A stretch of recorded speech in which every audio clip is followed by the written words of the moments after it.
सभी का हमारे YouTube चैनल sanskritguru.com में। दोस्तों, अगर आपने हमारा चैनल अभी तक सब्सक्राइब नहीं किया तो उसे सब्सक्राइब करें और अगर वीडियो अच्छा लगे तो उसे लाइक और शेयर करना ना भूलें। जय हिंद फ्रेंड्स, आज के इस वीडियो लेक्चर में हम पढ़ने वाले हैं व्यंजन संधि का भेद, सटुत्व संधि। पिछले वीडियो लेक्चर में भी आपने देखा होगा कि व्यंजन संधि कब होती है। एक तरफ व्यंजन होना और दूसरी तरफ व्यंजन या फिर स्वर होना। ऐसी स्थिति में होता है, ऐसी स्थिति में होती है व्यंजन संधि। ये हम पिछले वीडियो लेक्चर में जान चुके हैं और वहां हमने सचुत्व संधि पढ़ी थी, जिसका लिंक डिस्क्रिप्शन में दिया हुआ है। यहां हम पढ़ेंगे इससे आगे सटुत्व संधि। सटुत्व संधि की बात करें तो इसका एक जो मुख्य सूत्र है वो है दोस्तों इष्टुना इष्टु। ये इसका मुख्य सूत्र है, इष्टुना इष्टु। इसके अंदर ये बताया है कि कब या किन वर्णों को क्या वर्ण होने वाले हैं। तो दोस्तों, इसमें एक वर्ड साइलेंट है जो सचुत्व संधि से लिया है, स्तो। इसका मतलब है ये वाला से या तय वर्ग, ये वाला से या तय वर्ग का कोई भी वर्ण पहले आ जाए या बाद में आ जाए। दो स्थितियां हो जाती हैं। पहली स्थिति होती है से वर्ग या से या तय वर्ग के बाद में क्या होगा, ये वाला से या फिर तय वर्ग। अगर ऐसी स्थिति बनती है तो ये वाले वर्ण बदल करके इनके जैसे हो जाएंगे। क्रम क्या रहेगा, देखो, ये अगर से बदलता है तो ऐसे वाला से बन जाएगा और इसके अलावा बाकी वर्णों को आप देखें त, थ, और न, ये क्रम से ट, ठ, ड, ढ और ण इन वर्णों में बदल जाएंगे। ये आपको कॉन्सेप्ट ध्यान में रखना है। अब यहां हमने पहली वाली स्थिति की बात करी, से या तय वर्ग के बाद में अगर ये वाला से आ जाता है या तय वर्ग का कोई सा वर्ण आ जाता है तो ये बदल करके और इनके जैसे हो जाए। उदाहरण से इसको हम बेहतर तरीके से समझेंगे दोस्तों। जैसे हमारे पास में है सस धन थी। ध्यान से समझें, यहां पहला पद सस है और दूसरा पद है थी। इस पहले वाले पद का अंतिम जो व्यंजन है, अंतिम जो वर्ण है वो एक व्यंजन है, कौन सा, से है। और बाद वाले वर्ण का जो पहला वर्ण है, बाद वाला जो पद है उसका पहला वर्ण क्या है, है। ई की मात्रा बाद में लगी है, कंफ्यूज हो तो क्लियर करें। अब यहां आप दोनों तरफ देख रहे हैं कि दोनों ही तरफ क्या है, व्यंजन वर्ण है। ऐसी स्थिति में बदलेगा कौन सा, पहले वाला, यही वाला बदलना है, हमेशा बदलना इसी को। अब ये से बदल करके क्या बनने वाला है, से बदल करके इस तरीके का से बन जाएगा। हो गया, इसको वापस लिखते हैं, से, ये वाला से, इस पे ये से बनेगा और ये थी, षष्ठी बना। ये इसका पहले स्थिति वाला है कि अगर से या तय वर्ग पहले। इसका एक और उदाहरण देखते हैं।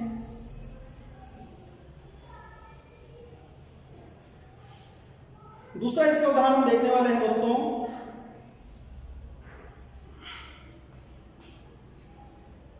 उद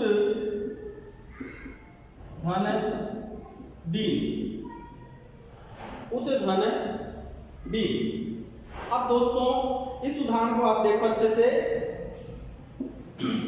यहां प्लस के निशान से पहले क्या है दोस्तों, द, और बाद में क्या है, ड। अब यहां प्लस के निशान से पहले जो अंतिम व्यंजन था वो द है और बाद वाला भी व्यंजन है। दोनों तरफ व्यंजन होने के कारण यहां होगी संधि व्यंजन। और बदलेगा कौन, ये, जैसे कि मैंने आपको बताया। और दे बदल करके दोस्तों क्या बन जाएगा, ये भी डे बन जाएगा। और वापस क्या लिखेंगे हम, उड्डीन, उड्डीन, क्या बन गया, उड्डीन। यहां आपने देखा कि जो पहला पद है उसका अंतिम जो व्यंजन है उसको हमने बदल करके डे बनाया है। ये इस पहली वाली स्थिति से जो प्रयोग हुए हैं वो है।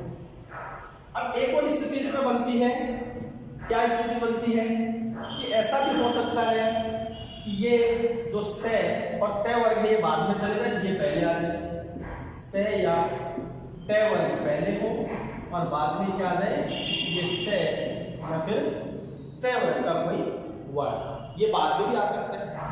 तब क्या होगा, तब भी बदलना इनको ही है। उदाहरण से समझें, जैसे मैंने लिखा कृष्ण न, कृष्ण न। अब आप देखो ये पहला पद है और ये है दूसरा पद। पहले पद का जो अंतिम व्यंजन है वो क्या है, से, और बाद वाले पद का प्रथम व्यंजन न। इस कारण से अब आप बताओ बदलेगा कौन, बदलना तो इस वाले से को या फिर इन तय वर्ग के वर्णों को। अब ये बताओ न किसमें बदलेगा, ये न बन जाएगा ये न, ठीक है। और हम क्या लिखेंगे दोस्तों, कृष्ण, क्या प्रयोग बना हमारा, कृष्ण है। इसी तरीके से विष, विष पद से बनता है विष धन नु, यहां भी से के बाद में न आ रहा है तो न बदल हो जाएगा न, और पद बन जाएगा विष्णु।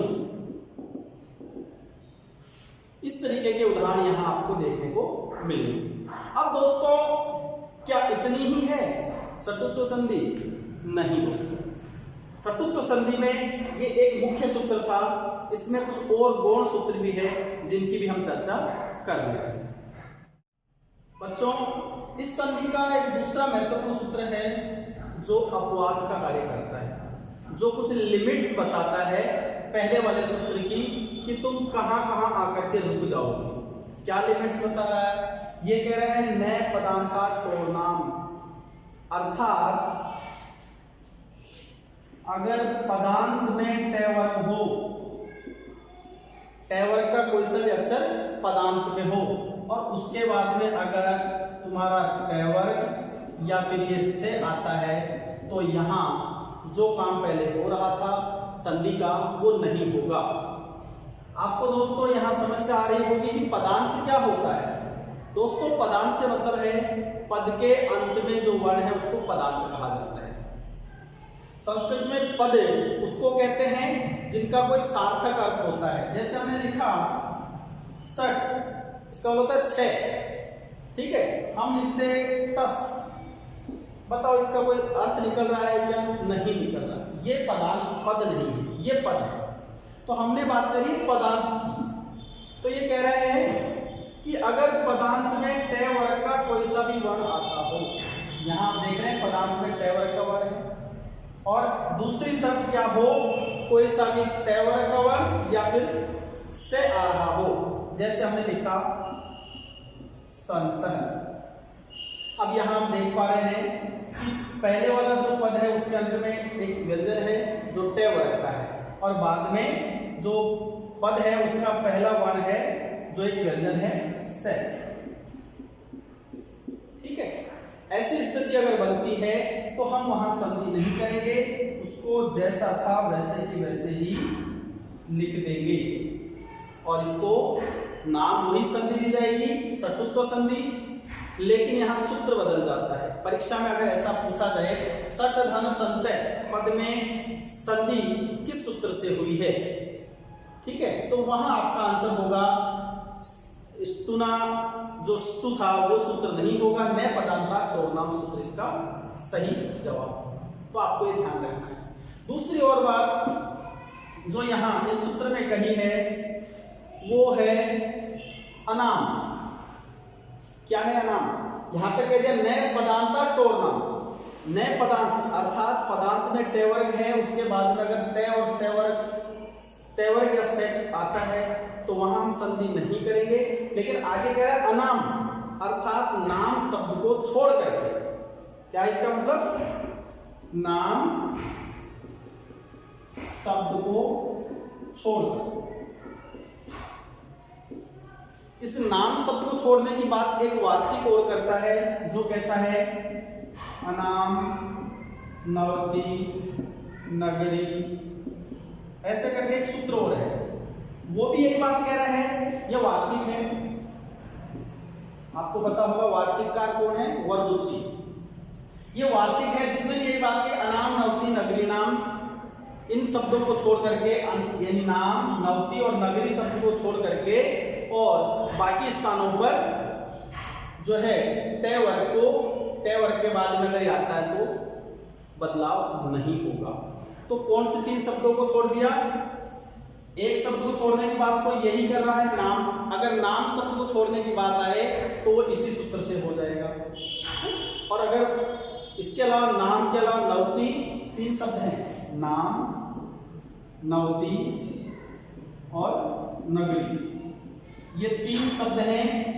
अब आप देख रहे हैं इन तीनों शब्दों में पहले न है। अब इस नियम के अनुसार तो तय वर्ग का अक्षर है, तो यहां भी नहीं होना चाहिए, लेकिन यहां इस जो ये सूत्र है इससे तो नाम शब्द और जो मैंने दूसरा वार्तिक बताया था अनाम नवति नगरी नाम, ऐसा जो सूत्र है जो वार्तिक है उससे बाकी भी शब्द नहीं होंगे। आप परीक्षा में आए तो कंफ्यूज नहीं होना है आपको, क्योंकि वार्तिक बाद में लिखे गए हैं, तो वार्तिक ही ये जो काम है तीनों का वार्तिक के पहले ही होना है। ध्यान रखें इसका। सूत्र पहले लिखे गए, वार्तिक उसके बाद में, उत्तरोत्तर बलियसी का नियम यहाँ चलता है, बाद में जो कार्य हुआ उसको माना जाता है।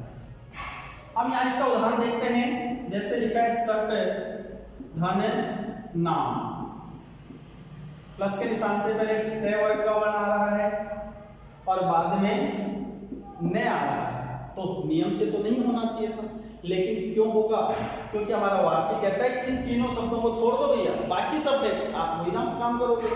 इसलिए नाम शब्द का पहला वर्ण आ रहा है न, इसलिए हम इस न को क्या कर देंगे? न बना देंगे। हमारा पद क्या बन जाएगा? सट नाम। अब दोस्तों इससे आगे काम और होना है। क्या काम होना है? ये जो ट है ये ट भी न में बदल जाएगा। ये ट किसमें बदल जाएगा? न। और ये कौन सी संधि से होगा? ये होगा अनुनासिक संधि से। कौन सी संधि से?